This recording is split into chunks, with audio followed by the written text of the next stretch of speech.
Boa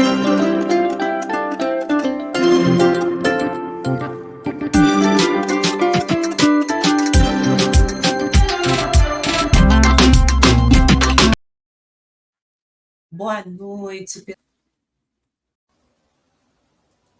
Olá, pessoal. Eu sou a professora Cláudia Tenório e venho aqui conversar com vocês a respeito da Política Nacional de Resíduos Sólidos. Essa política, ela traz para nós a compreensão da definição do país, né, a nível nacional, do tratamento dos resíduos sólidos. Ela traz uma perspectiva de sustentabilidade à medida que ela cria condições para o gerenciamento desses resíduos, bem como ela também aborda aspectos da geração de trabalho e renda, porque ela também toca naquilo que é a economia gerada a partir desses resíduos. A gente, para início, precisa entender alguns conceitos que são, assim, fundamentais nessa política. Eu não vou me ater a todos os conceitos que está aqui na política, né? São 12 definições que a gente vai encontrar aqui, né? Que são fundamentais para a gente conceituar, porque é importante, né? A gente entender os conceitos, porque isso vai impactar também nas terminologias que serão utilizadas, né, no âmbito da gestão dos resíduos sólidos. Eu vou aqui tratar de algumas dessas terminologias, né, algum desses conceitos, como, por exemplo, o ciclo de vida do produto, que é a série de etapas que envolve o desenvolvimento do produto, a obtenção de matéria-primas e insumos, o processo produtivo, o consumo e a disposição final. Por que o ciclo de vida do produto é importante a gente compreender? Porque a gente, né, em geral, lida com a parte do consumo, né? Se a gente pega, por exemplo, uma garrafa PET, né, que a gente vai ali consumir o líquido daquela garrafa PET, o descarte inadequado disso, né, tem um impacto, porque é a disposição final desse produto, né, o tempo que isso pode levar para se decompor e que, se não tiver o tratamento adequado, vai trazer, né, consequências para o meio ambiente. E esse ciclo de vida, né, aqui do exemplo que eu estou trazendo da garrafa PET, vai desde a etapa, né, começa a ser pensado desde a etapa do desenvolvimento, a como que a matéria-prima é gerada, né, os seus insumos, o processo produtivo, né? Então, a gente precisa pensar, né, levar, né, dentro de um processo educativo a essa compreensão de que a gente precisa lidar com os materiais, né, com os resíduos, para além da etapa do consumo, que é aquela que fica mais evidente para, né, o indivíduo. Mas existe todo um ciclo, né, e que a gente precisa ter uma ação responsável até do consumo, entendendo esse ciclo de vida do produto como um todo, ok? Então, isso é muito importante, né, no trabalho na área da sustentabilidade, né, tá trazendo essa compreensão.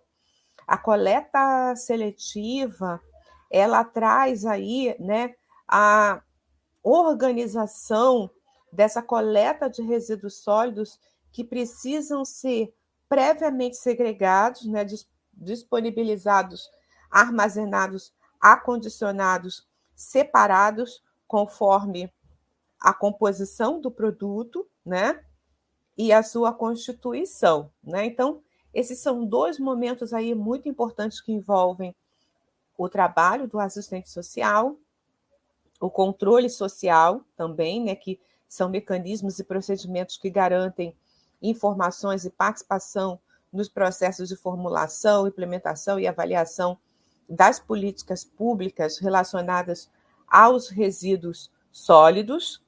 Vou trazer também aqui para vocês o conceito de destinação final ambientalmente adequada, né, que tem a ver com o ciclo de vida do produto, que é essa destinação de resíduos que inclui a reutilização, a reciclagem, a compostagem, a recuperação, o aproveito energético ou outras destinações admitidas pelos órgãos componentes do CISNAMA, do SNVS e do SUASA, entre elas a disposição final, observando normas operacionais específicas de modo a evitar danos ou risco à saúde pública e à segurança e a minimizar os impactos ambientais adversos.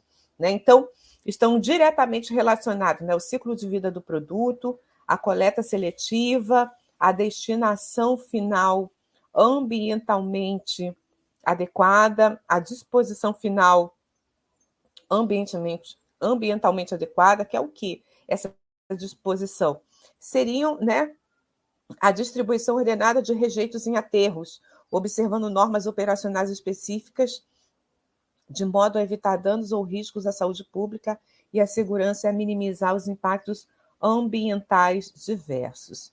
Bom, os geradores de resíduos sólidos, né, toca também o trabalho da assistente social, porque são pessoas físicas ou jurídicas de direito público ou privado que geram resíduos sólidos por meio de suas atividades nela, incluindo o consumo. O gerenciamento de resíduos sólidos, né, que vai estabelecer uma cadeia, né, um conjunto de ações exercidas direta e indiretamente nas etapas de coleta, transporte, transbordo, tratamento e destinação final, ambientalmente adequada dos resíduos sólidos e disposição final ambientalmente adequada dos rejeitos, de acordo com o Plano Municipal de Gestão Integrada de Resíduos Sólidos ou com o Plano de Gerenciamento de Resíduos Sólidos exigidos na forma da lei, tá? A gestão integrada de resíduos sólidos, tá?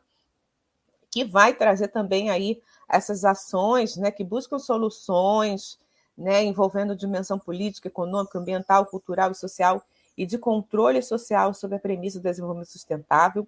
A logística reversa, que é esse instrumento de desenvolvimento econômico e social que traz ações, procedimentos, meios de viabilizar a coleta e a restituição dos resíduos, né, ao setor empresarial para reaproveitamento em seu ciclo ou em ciclos, outros ciclos produtivos ou outra destinação final ambientalmente adequada, né? Então, a logística reversa, né, a gente lida muito com, né, da cadeia industrial para o consumidor, né? Agora, a logística reversa trata do consumidor para a indústria.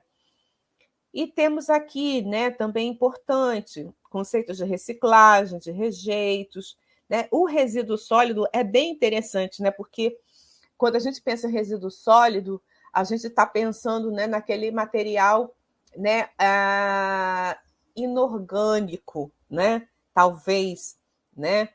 Mas não tem a ver com isso, né? O resíduo sólido ele é abrangente na sua conceituação. Por quê?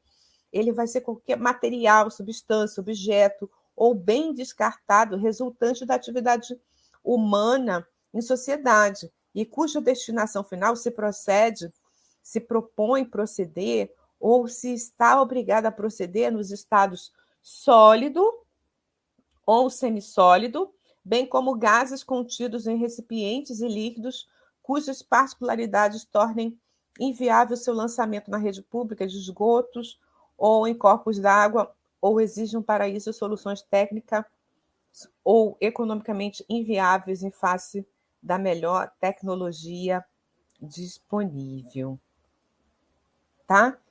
Sugiro que vocês façam a leitura, mas eu vou ficar com esses conceitos aí que serão assim mais afetos ao trabalho do assistente social, tá?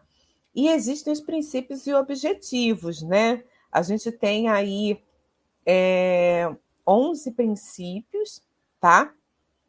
Que estão na base da Política Nacional dos Resíduos Sólidos, como a prevenção, precaução, poluidor-pagador, protetor-recebedor, né, desenvolvimento sustentável, responsabilidade compartilhada, né, são alguns dos princípios. E os objetivos dessa política de resíduos sólidos, né, são 15, e eu vou deixar para que você também faça a leitura desses objetivos. Por quê?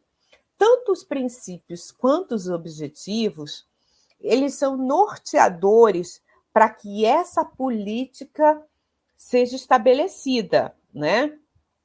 E, de alguma forma, né, ou ainda que não diretamente, por quê? Né? Vamos imaginar, por exemplo, o trabalho do assistente social, né? O trabalho do assistente social que é contratado para fazer ali uma educação ambiental sobre a condição, né, do gerenciamento de resíduos sólidos ou, né, sobre uma das etapas do processo, né, como de reciclagem, compostagem, mas é educação ambiental. Então, o objetivo do trabalho do assistente social está relacionado com essa atividade em si, tá? Que toca, né, em algum princípio ou objetivo da Política Nacional dos Resíduos Sólidos. Mas esses princípios e esses objetivos são assim os norteadores da própria política nacional, né? Então, eles norteiam a atuação profissional, eles estão na fundamentação da ação profissional, ok? Então, nós temos aí, né, os 11 princípios e 15 objetivos da Política Nacional de Resíduos Sólidos. Como que essa política ela se operacionaliza?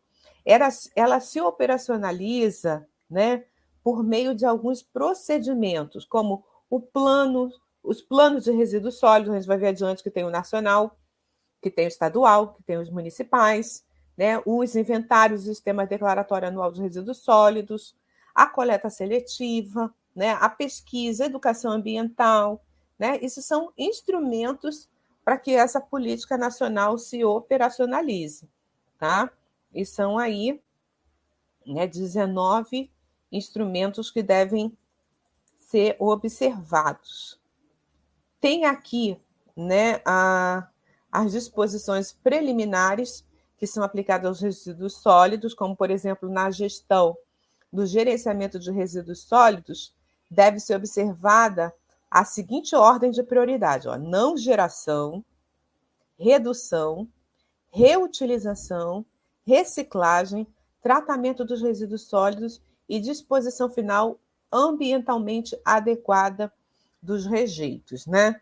Então, esse é um tratamento que a gente precisa entender, né? Primeiramente, prevalece a não geração, né?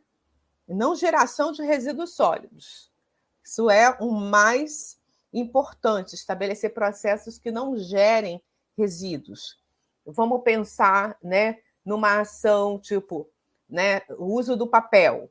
O uso do papel, né, o papel, enquanto consumo, ele não começa no papel, ele começa lá na árvore, né, que vai ser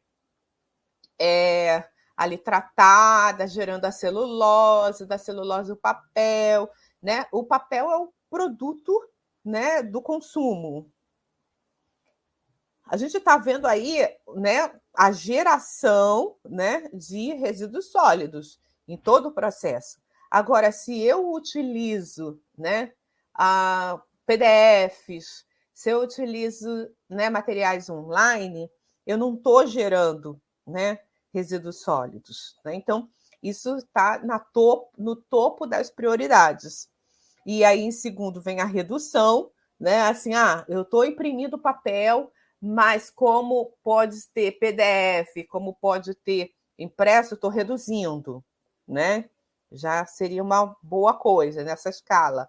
A reutilização, olha, esse papel depois eu faço uso para os reutilizo, dou outras finalidades, aí já entraria a reciclagem, né? Além da reutilização, ainda posso fazer a reciclagem dele. E depois de tudo isso, né, que eu faço a reciclagem, ainda tem uma forma de fazer um tratamento disso que ficou aí como destinação, desses resíduos, até chegar à disposição final ambientalmente adequada dos rejeitos, né? Que é lá o tratamento dentro do aterro, ok? Então, isso é importante a gente também entender. Agora, o artigo 10 fala de uma coisa importante, que incumbe ao Distrito Federal e aos municípios a gestão integrada dos resíduos sólidos gerados nos respectivos territórios, sem prejuízo das competências de controle e fiscalização dos órgãos federais e estaduais do CISNAMA, do SNVS, do SUASA, bem como da responsabilidade do gerador pelo gerenciamento dos resíduos conforme os estabelecidos nessa lei, tá? Aí vem aqui o que incumbe aos estados, a partir do artigo 11. O artigo 12 fala da necessidade de manter o Sistema Nacional de Informações sobre a Gestão dos Resíduos Sólidos, articulados com o CINISA e o CINIMA. Os estados, Distrito Federal e os municípios, né, atuarão dentro da sua esfera de competência. Aqui, qual é a origem dos resíduos sólidos? Tem os resíduos domiciliares, resíduos de limpeza urbana, resíduos sólidos urbanos, resíduos de estabelecimentos comerciais e prestadores de serviços, resíduos dos serviços públicos de saneamento básico, resíduos industriais, resíduos de serviços de saúde, resíduos da construção civil, resíduos agro-silvopastoris, resíduos de serviços de transporte, resíduos de mineração, né? E aí, dentro disso, ainda tem os que são periculosos e os não periculosos, tá? Os periculosos, aqueles que, em razão de sua característica de inflamabilidade, corrosividade, reatividade, toxicidade, patogenicidade, carcinogenicidade, teratogenicidade e mutagenicidade, apresentam significativo risco à saúde pública ou à qualidade ambiental, de acordo com a lei, regulamento ou norma técnica. Os planos de resíduos sólidos, né? Tem o nacional, os estaduais, os micro-regionais, intermunicipais, municipais, e os planos de gerenciamento dos resíduos sólidos, tá? É assegurada ampla publicidade ao conteúdo desses planos, bem como controle social, sua formulação, implementação e operacionalização. No plano nacional, né, que incumbe aí ao Ministério do Meio Ambiente, o Plano Nacional de Resíduos Sólidos, ele vai ter uma vigência por prazo indeterminado e horizonte de 20 anos a ser utilizado a cada 4 anos, né, tendo como conteúdo mínimo um diagnóstico, a proposição de cenários, a metas de redução, reutilização, reciclagem, entre outras, metas para aproveitamento energético, né, algumas das particularidades desse plano nacional, né, e que vai ser elaborado mediante mobilização e participação social, né, incluindo a realização de audiências e consultas públicas. Os planos estaduais também, né, terão aí as suas características para o seu desenvolvimento. Os planos municipais, né, eles, né, vão aí compreender, né, também aquilo que são, né, as orientações do nacional e do estadual, tá? E uma particularidade é que implementa a coleta seletiva com a participação de cooperativas ou outras formas de associação de catadores de materiais reutilizáveis e recicláveis formados por pessoa física de baixa renda, né? Aqui entra a dimensão da geração de trabalho e renda, tá? Mas o plano municipal também tem diagnóstico, a identificação dos cenários, ok? É importante, tá, que vocês tenham aí. Eu estou aqui passando, mas caso na leitura você tenha alguma dúvida, você pode estar trazendo, tá? Use comentários para que a gente possa aí estar trabalhando em cima da sua dúvida mais específica. Agora, municípios com menos de 20 mil habitantes, o Plano Municipal de Gestão Integrada de Resíduos Sólidos terá conteúdo simplificado, tá? E vai atender aí essas características. Plano de gerenciamento de resíduos sólidos. Quem precisa elaborar esse plano? Isso é importante, tá? Até para o trabalho cotidiano do assistente social. Quem precisa elaborar esse plano de gerenciamento de resíduos sólidos? Está aqui, o artigo 20. Geradores de resíduos sólidos previstos, né, que a gente já falou aqui nas alíneas E, F, G, K do inciso 1 do artigo 13. Os estabelecimentos comerciais e de prestadores de serviços que gerem resíduos perigosos, gerem resíduos que, mesmo caracterizados como não perigosos por sua natureza, composição, volume, não sejam equiparados aos resíduos domiciliares pelo poder público municipal, as empresas de construção civil, nos termos do regulamento ou norma estabelecido pelos órgãos do CISNAMA, os responsáveis pelos terminais e outras instalações referidas na linha J do artigo 1, do inciso 1 do artigo 13, e nos termos de regulamento e das normas estabelecidos pelos órgãos do CISNAMA, e, se couber, do SNVS e as empresas de transporte, tá? E os responsáveis por atividades agro-silvo-pastoris. O que tem que ter no mínimo nesse plano?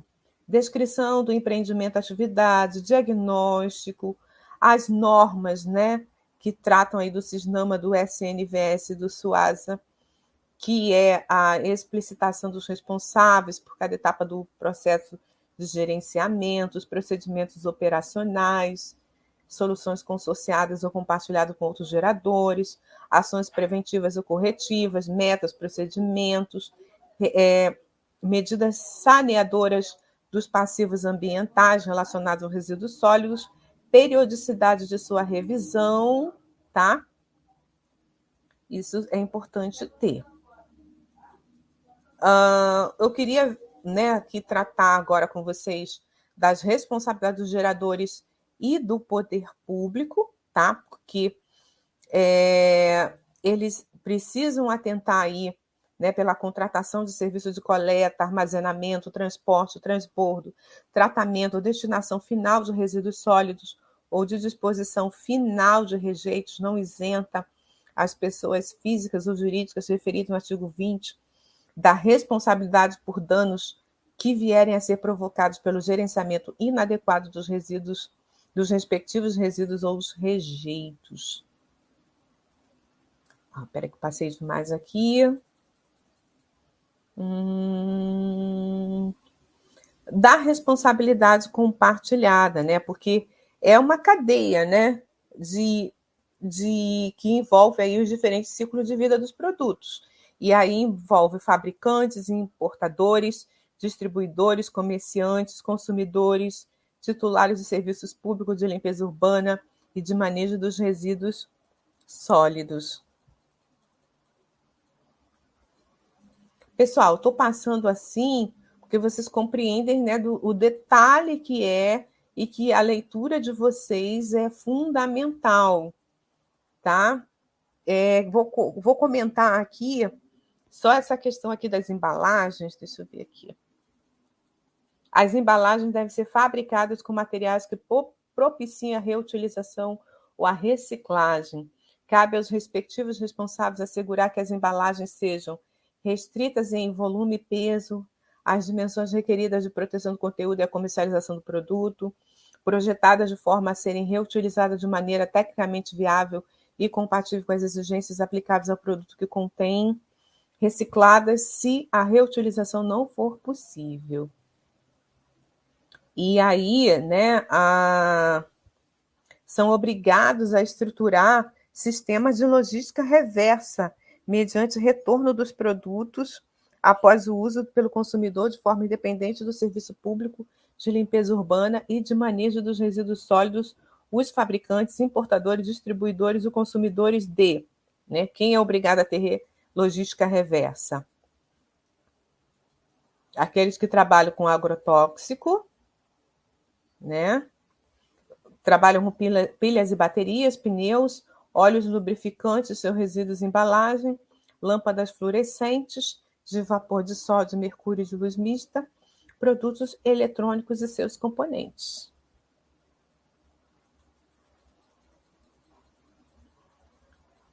Vejamos agora, aqui mais adiante, dos resíduos perigosos.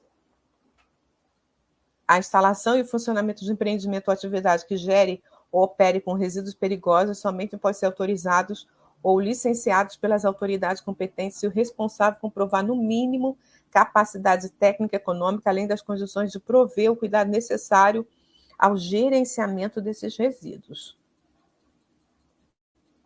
Dos instrumentos econômicos, né, o poder público aqui mantém linhas indutoras e de financiamento para atender prioritariamente a iniciativa de prevenção, redução, desenvolvimento de produto, implantação de infraestrutura, desenvolvimento de projetos de gestão de resíduos sólidos, estrutura de sistema de coleta seletiva e de logística reversa, descontaminação, desenvolvimento de pesquisa e desenvolvimento de sistema de gestão ambiental e empresarial. E as proibições? São proibidas as seguintes formas de destinação ou disposição final de resíduos sólidos rejeitos: lançamento em praias, no mar ou em qualquer corpos hídricos, lançamento em natura a céu aberto, excetuado os resíduos de mineração, queima a céu aberto ou em recipientes, instalações e equipamentos não licenciados para essa finalidade, outras formas vedadas pelo poder público. Quando decretada a emergência sanitária, a queima de resíduo a céu aberto pode ser reutilizada, desde que autorizada e acompanhada pelos órgãos competentes do CISNAMA, do SNVS e, quando couber, do SUASA. Assegurada a devida impermeabilização, as bacias de decantação de resíduos ou rejeitos industriais ou de mineração devidamente licenciados pelo órgão competente do CISNAMA não são consideradas corpos hídricos, para efeito do disposto do inciso 1 do caput. E são proibidas as áreas de disposição final de resíduos rejeitos as seguintes atividades: utilização de rejeitos dispostos como alimentação, catação, criação de animais domésticos, fixação de habitações temporárias ou permanentes e outras vedadas pelo poder público. É importante a importação de resíduos sólidos perigosos e rejeitos, bem como de resíduos sólidos cujas características causam dano ao meio ambiente, à saúde pública e animal e à sanidade vegetal, ainda que para tratamento, reforma, uso, reutilização ou recuperação. E aqui a gente tem as disposições transitórias e finais da política. Então, pessoal, vou deixar aqui vocês com essa leitura e nós vamos interagindo por meio dos nossos comentários.